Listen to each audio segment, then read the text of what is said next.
Jaffa is in central Israel. This is where the ballistic missile of the Houthis struck in Israel. This is what is causing a lot of panic. It created a huge crater.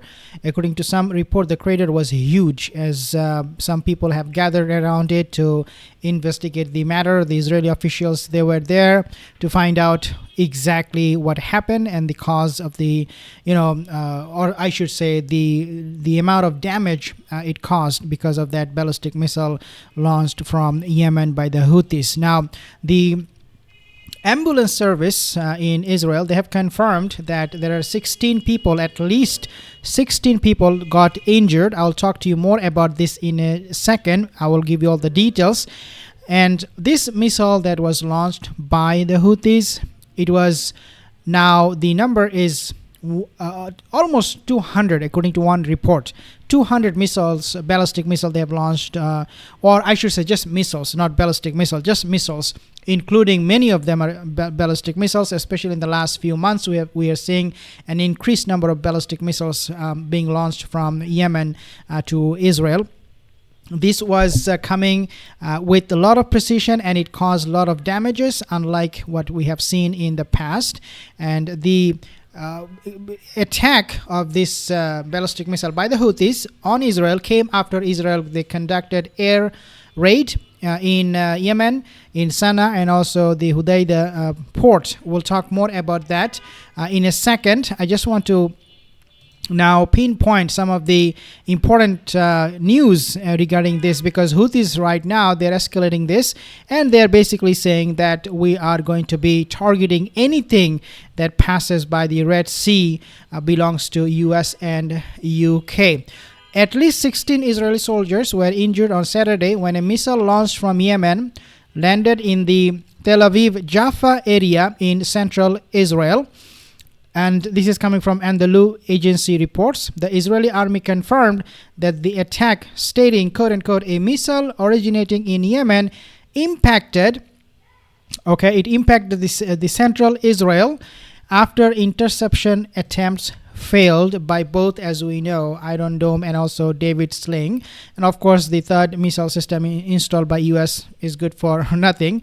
Now, according to the Magen David Adom Israeli ambulance service, 16 individuals sustained minor injuries, mostly caused by broken glass from the explosion. The Houthi group claimed responsibility for the strike.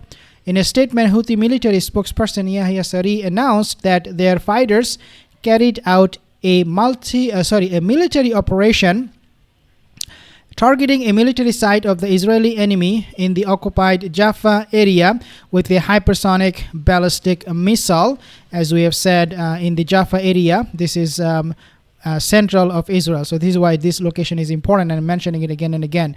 The announcement comes after the Houthis claimed that they have multiple drones that struck central Israel and southern Israel on Friday, and 3 more military operations against Israeli positions on Thursday, coinciding with the Israeli airstrikes on Yemen's cities of Sana'a and Al-Hudaydah.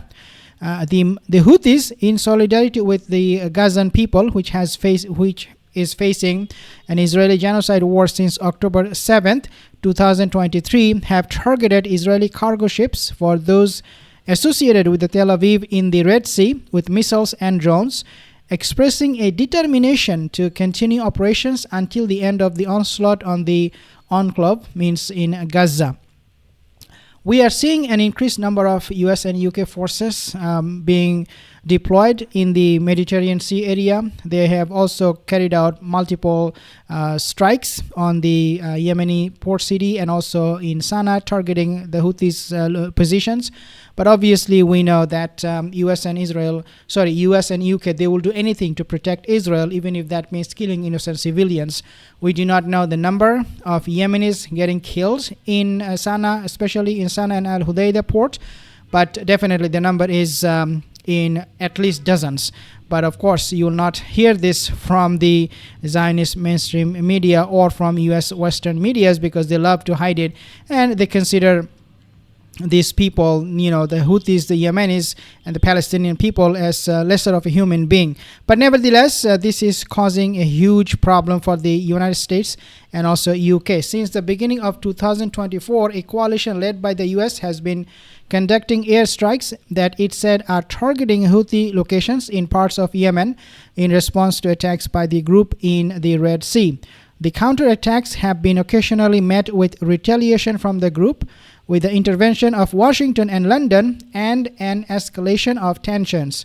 The Houthis announced that they consider all American and British ships military targets. In other words, anything that will pass by the Red Sea that the Houthis will deem as UK or US ship will be targeted with missiles, with drones, and with all the projectiles, with all the equipments, the machineries, the weapons they have in their arsenal. Now, one very important point I should point out, which is that recently we have seen Ali Khamenei, the supreme leader of Iran. He basically said that the resistance is not dead, quote unquote. That's exactly what he said.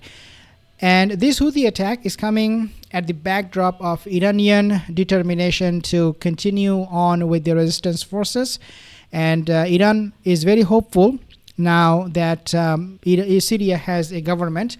Iran is very hopeful that they can still use Syria to an extent to continue supplying weapons to the resistance forces. On the other hand, we have also seen Erdogan, Turkish president. He said that Lebanon and Turkey will work together to make sure that Syria is safe. So it sounds to me like Erdogan would not have any problem to give Iran access or free pass through Syria if they want to do any kind of reinforcement or supply weapons to the Iranian proxies in Lebanon, like Hezbollah, or maybe even Hamas.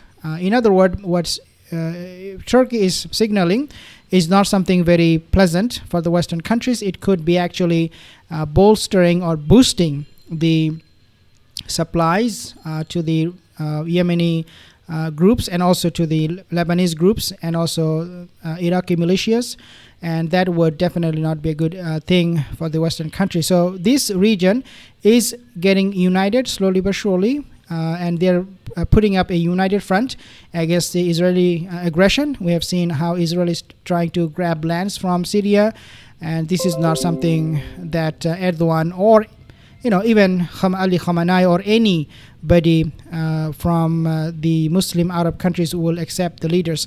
In fact, Qatar, they have openly protested against Israeli land grab of Syrian territories, and they have said this is not something acceptable and they must withdraw their troops. That's what Qatar said to Israel.